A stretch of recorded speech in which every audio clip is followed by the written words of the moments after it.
The following program is the work of broadcast students from the British Columbia Institute of Technology. BCIT Magazine features news stories from around the Lower Mainland which were produced over the past week. Responsibility for the content of the show rests completely with the students and their instructors. Today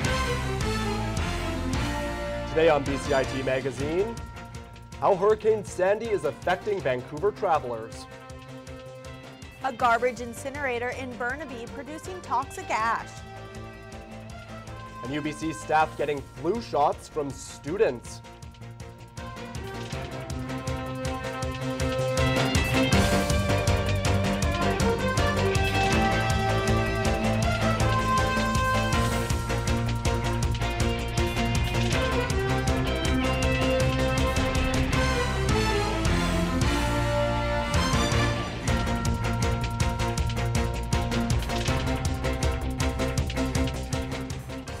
Hello and welcome to BCIT Magazine. I'm Janella Hamilton. And I'm Denoon. More than 50 people killed, more than 8 million without power. Homes have been destroyed and transportation systems crippled. This is the aftermath of Superstorm Sandy. And here in Vancouver, a local man is also feeling the hurricane's wrath. Neil Carre has the story. It's a quiet day at the airport. Many people's travel plans were disrupted by Superstorm Sandy. Retired instructor George Orr dealt with WestJet and got a full refund, but feels disappointed he couldn't be there with his brother.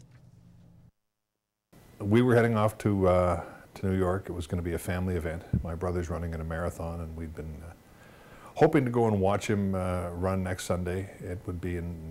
It was going to be a lot of fun. I was really looking forward to it. This truly was the perfect storm. After the wind and rain, waves surged, nothing short of devastating. We got about 8 to 9 inches of water on our property. 15,000 flights have been canceled so far. Storm damage is projected at $10 to $20 billion US. Meaning it could prove to be one of the costliest natural disasters in U.S. history. Flight Center Manager Narsina Wong says travelers should be patient and plan ahead. You want to reconfirm your flights. You want to make sure that it's either going or not going. You want to contact your travel agent to make sure that they can reconfirm you on another flight. That way you don't have to camp out at the airport. And if you have any travel insurance, by all means, get that happening for yourself.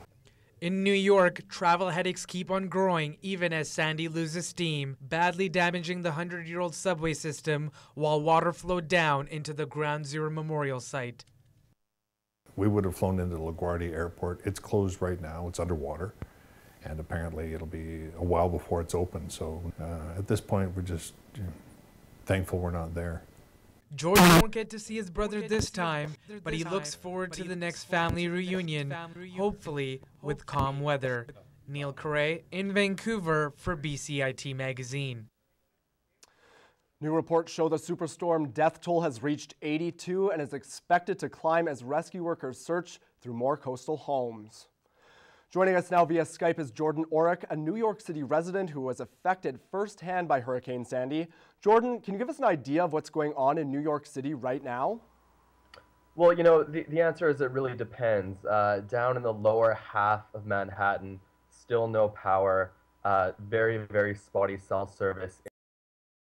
So it really is like a ghost town down there. But if you come up, I'm hunkered down at a friend's place on the Upper East Side right now. It's more nobody here lost power or anything. The answer is it depends. And going through the actual storm. It was interesting. I live 1 block up the street, so right down in the lower tip of Manhattan. We lost power, we lost cell service. I had a buddy crashing on my couch, and I lived with another friend. So overnight, you know, we just kind of told some stories, went to sleep, woke up, and had no power and no cell service, and just really had no idea what was going on. But the storm itself just kind of happened. When do you think things will get back to normal around there? Sorry, can you repeat the question, please? When do you think things will get back to normal in the city? I'm sorry, I still can't hear you. Things to get back to normal? Yes. It's going to take at least a few more days. It really does depend, though. So, you know, some parts of financial district. The buildings are sturdy. Once they get power back, hopefully things can get soon. It's going to take a few more days for the going. So all of the people that live in the outer boroughs whose houses and businesses were affected, they still can't even get into the city. So, you know, it depends on once the subway system gets back up, we get power. Jordan, thank you very much for joining us. That was Jordan Orek joining us from New York City. Well, Vancouver is getting prepared for its own natural disaster with the Vancouver Fire Department's new Neighborhood Emergency Assistance Team, or NEAT. The 18-hour program trains members of the community on how to react in the state of emergency. Covanta sincerely Bridge regrets incinerator in Burnaby gets rid of 25% of the region's trash and produces electricity at the same time. But recently, the plant has been producing something else, toxic waste. Coming clean after months of silence, our Camille McDonald spoke to the company involved. Covanta sincerely regrets and genuinely sorry. The company that runs the incinerator is owning up to its mistake, which allowed toxic waste to travel hundreds of kilometers through the province. Here at the facility, we had an internal human error that resulted in the reporting error. We've addressed it through additional redundancies as well as additional oversight. And we're also working very closely with Metro Vancouver to correct the reporting function and the error that did occur. Baker says someone in the company dropped the ball. From the plant is tested before it leaves for landfill by truck. But someone didn't share test results from July and August, which found cadmium levels at 6 times the acceptable limit. Just like ashes fly up a chimney in a fireplace, the same happens in this incinerator's smokestack. Now that fly ash, as it's called, didn't make it into the air because of the built-in filtration system, but it did end up in the Cache Creek landfill. Covanta now says it's making sure these trucks don't carry any more toxic loads. We hold environmental compliance to the utmost within our company, not only with Covanta, but also here at the plant. Engineer Chris Allen says cadmium is often found in trash, but not at such high levels. What people throw into the garbage can plays a big part in contaminating the environment. Cadmium comes in some common sources are household batteries, certain types of plastic, and so this material is collected by our air pollution control systems and ends up in the fly ash. The contaminated ash is still in the Cache Creek landfill, but both Covanta and Metro Vancouver say because it's well contained, it doesn't pose an environmental risk. Camille McDonald in Burnaby for BCIT Magazine. It's a homework assignment no healthcare student is allowed to miss, mandatory flu shots. But as Nicole Reinhardt finds out, students aren't the only ones rolling up their sleeves. UBC flu shot clinics kicked off recently. And the first in line, the Dean of Pharmaceutical Sciences. Did you do it yet? I have very consistently had my flu shot over the years. The single year I missed out of about 15. The clinic gives students a chance to practice their skills.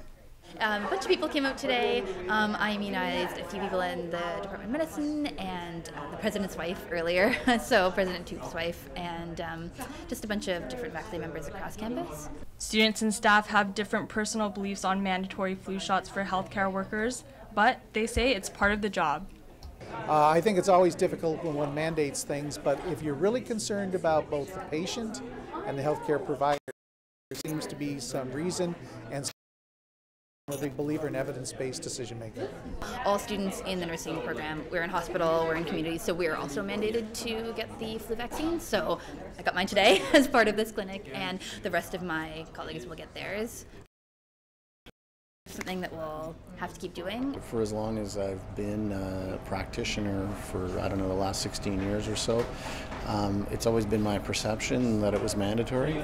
And so I've had the shot every year while working at Vancouver General and at UBC Hospital, and have never questioned it and have just always had it done. UBC will continue to have free flu shot clinics for students and staff until the end of November. Nicole Reiner in Vancouver for BCIT Magazine. Coming up next on BCIT Magazine, Vancouver's new 2040 plan to get cars off city streets. And how will local schools hold up if the big one hits? You may be surprised.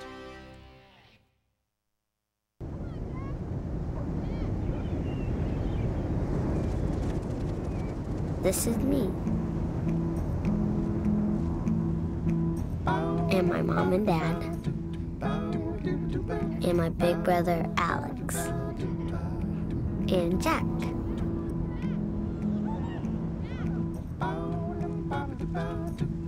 This is the day I learned that sandals got their name from sand. That jellyfish aren't made of jelly. That stars don't just come from the sky. That the ocean is bigger than all of us. This is the day we all got to sick.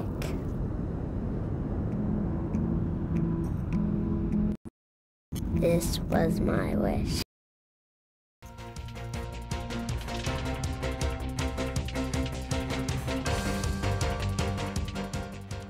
Welcome back. Members of the Canadian Union of Public Employees are commencing a full-scale strike on the Simon Fraser University Burnaby campus. Over 500 members of CUPE Local 3338 set up pickets at various buildings around campus on Thursday morning. Those members include clerical staff, support workers, as well as library and technical employees. CUPE 3338 President Lynn Fowler says they've been without a collective agreement for over 2 years and want a fair deal. Students can expect the cancellation of some classes, tutorials, and labs as a result of the strike. The picket lines will come down later in the day. With Vancouver roads being notoriously congested, City Council is unveiling a new transportation plan to be completed by 2040. The first order of business, fixing the Broadway corridor, which is at the breaking point for both car and bus traffic. Camille McDonald reports. David Myers is used to waiting for a bus in the rain. Oh, every day. Every day I'm on the bus. He's one of thousands who take the packed 99B line, where it can be a struggle to just get on board. Clipped on the backside too, like that when those doors are closing and they open again, they close and open. But that, yeah, we need more service. And if Vancouver City Council gets its way, there will be a lot more people joining that lineup. A main part of its new transportation plan is to encourage people to leave their cars behind. By 2040, Council wants to reduce car trips to only a third of all city travel. We want people to be able to walk, bike, take transit, drive, or move goods and services, which is key, in a smooth and easy manner throughout the city. To do so, we have to make sure there's space for all those things. And again, we can't expand our road network, so it can't all be by car. According to the city's Director of Transportation, the key is reducing congestion on Broadway, the second busiest area in the province behind downtown Vancouver. As we see lineups and pass-ups on the corridor increasing, and we see now, even with over 100,000 people using transit down the corridor, it's only about half of what we'd expect. They've been working for years to change that by bringing rapid transit to the corridor and hope this new transportation plan will be the blueprint. It takes a long time, but we got the Canada line, the Evergreen line is going in, this has got to come next. Which will make Myers' commute much more relaxing. Camille McDonald in Vancouver for BCIT Magazine. Well, as the weather in Vancouver turns colder and wetter, bikers face the challenge of staying both safe and comfortable while riding. With the city's 2040 transportation plan taking effect, more cyclists need to get prepared to be on the road all year long. Reporter Virginia McConkey visited the organizers of Bike to Work Week and has some tips for staying dry. Cyclists braving the rain during Bike to Work Week are taking some shelter at this Hub tent in downtown Vancouver. Hub is a nonprofit cycling organization that's hoping to change the mindset that biking in the rain is uncomfortable. A lot of it has to do with people just not knowing how to get dressed to go to work or how to get dressed to run their errands in the rain.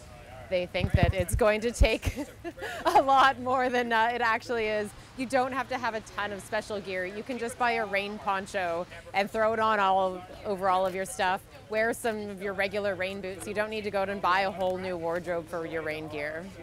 While some more experienced cyclists have come up with innovative ways to bike comfortably in the rain, one bike store manager says more people are making simple changes to help them bike year-round.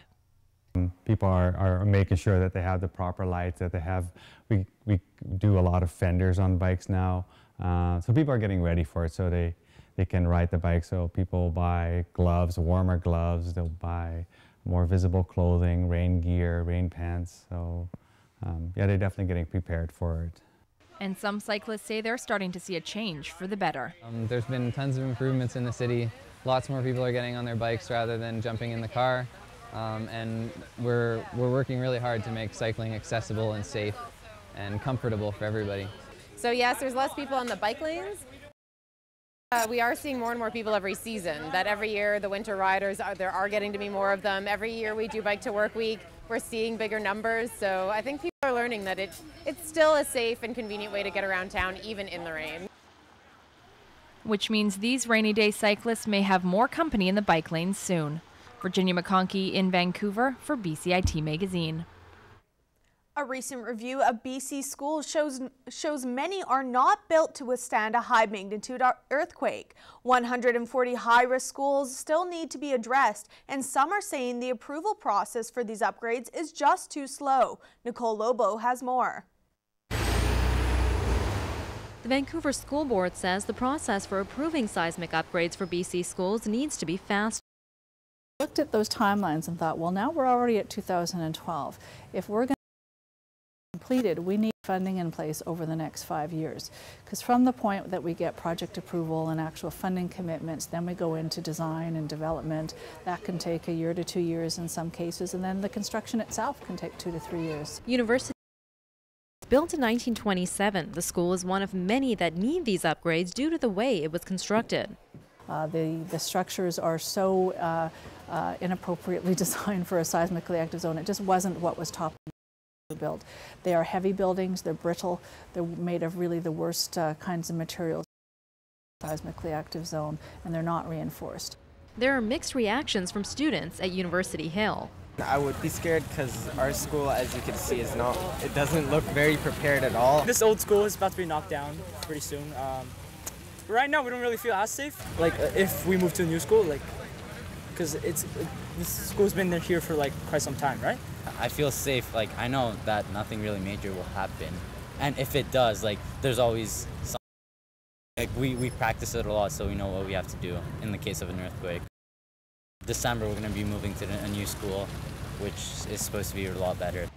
In the meantime, students will have to wait as their high-risk schools are assessed. Nicole Lobo in Vancouver for BCIT Magazine. Nicole Lobo is now joining us live with more on earthquake safety in schools. Nicole?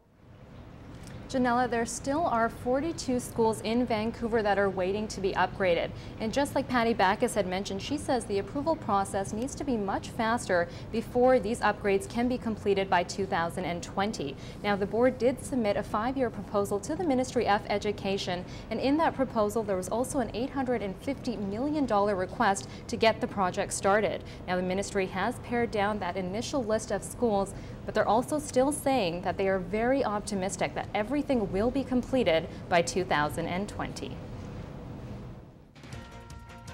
Coming up next on BCIT Magazine, a new report shows food bank usage is up 10% this year, and a Burnaby auto body shop is at the forefront of green innovation.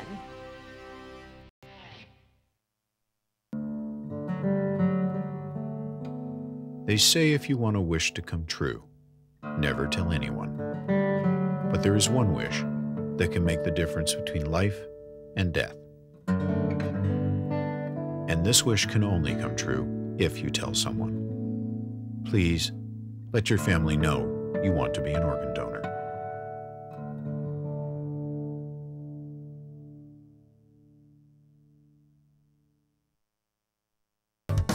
Standby graphics, ready, camera one. If you want to experience the fast-paced world of news, today on BCIT Magazine, striking, make magic on a movie set, frame, and action, or bring your creative ideas to life. BCIT's hands-on training will get you started.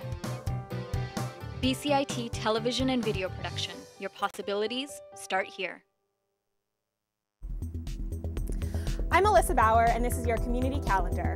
With the holiday season quickly approaching, Circle Craft's 30th annual Christmas market runs November 9th to 13th at the Vancouver Convention Centre. 300 people from across Canada will sell and exhibit their crafts in a tradition that is hundreds of years old. Remembrance Day ceremonies are starting bright and early this year, with torchlighting taking place Sunday at 7 at Canada Place, followed by the annual Remembrance Day Parade led by the BC Regiment Band at 9:30. And the annual Eastside Culture Crawl kicks off November 16th. Local artists between Main and Victoria Drive will open their studios to over 10,000 people in this free 3-day event. I'm Alyssa Bauer, and that's your community calendar. Welcome back. Hunger Report 2012 released some startling numbers that may cause you to feel a little more charitable this Christmas. According to new reports, the need for Vancouver food banks is at an all-time high. Katie Chamberlain has more. The Vancouver Food Bank is bustling as the holiday season nears. A report released by Food Banks Canada Tuesday morning states Vancouverites have increased their food bank usage by 10% since last year. As a single parent, I mean, living from paycheck to paycheck and still needing to use food bank to support myself and my 3 daughters. Vancouver's food banks are utilized more than many Canadian cities due to the high cost of living. I think people are just genuinely having a difficult time making ends meet.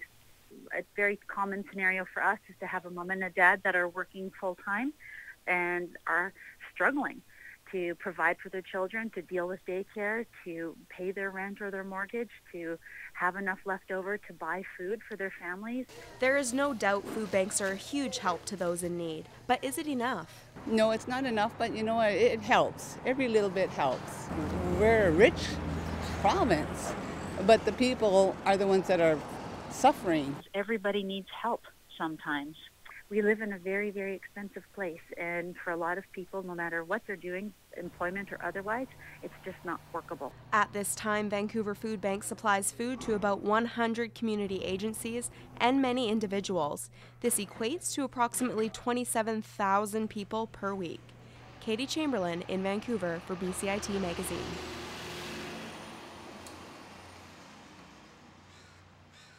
Now in its 6th year, Small Business Month is coming to a close. The celebration highlights innovation and resilience of small BC businesses. One particular auto body shop in Burnaby is at the forefront of innovation, taking huge strides towards making a dirty industry greener. My fellow anchor, Connor Denoon, has the story.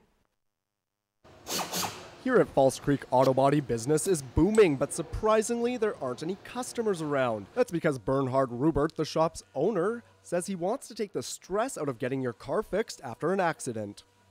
We have that valet service. That means we come to your place, we pick up the cars at your location of preference, home, work. With a courtesy car, if you need one, we swap the car and then we take your car for repairs to our facility and then bring it back to you after completion of the repairs. And that's what I'm offering since we have relocated, and people love it.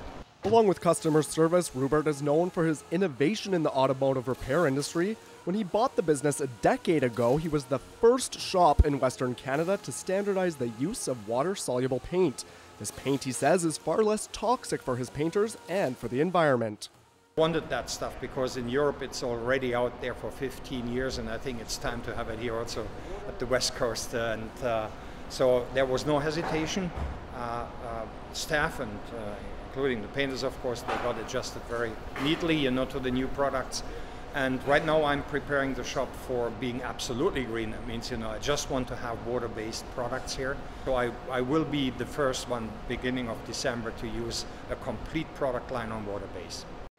Sarah Cooper from Small Business BC says innovations like Rubert's are the crux of BC's economy.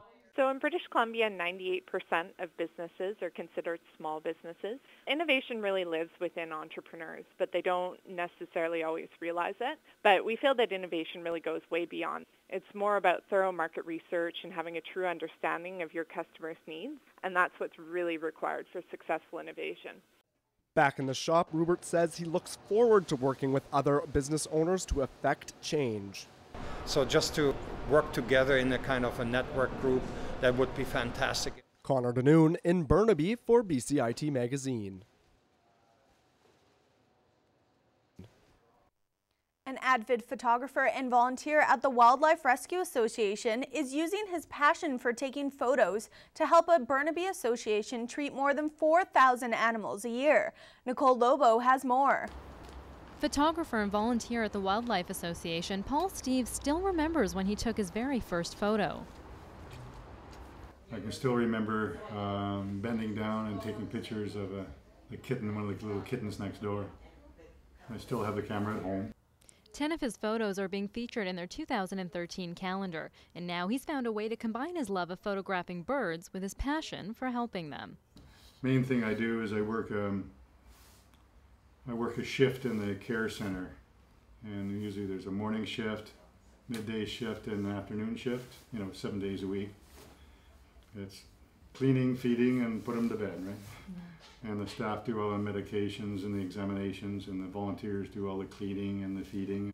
The proceeds of this calendar will help the Burnaby organization in many ways. All sales of the calendar go to help the animals in some way or another. We have lots of education programs, we have volunteer programs, we have our rehabilitation program. So all money kind of goes into to help animals in some sort of way. Through his photographs has really captured the history of wildlife rescue. Him being here for so long has provided such fantastic historical insight for all of us who are coming into the organization.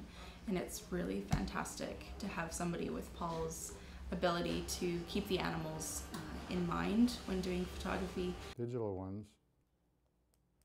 Paul is now preparing for his most ambitious photo quest yet, a 28-day expedition to Antarctica. With a group of photographers only. It's incredible. And we'll be doing photography 24 hours a day, photographing all the different penguins and seals, and it's something I've always been sort of dreaming on. Nicole Lobo in Burnaby for BCIT Magazine.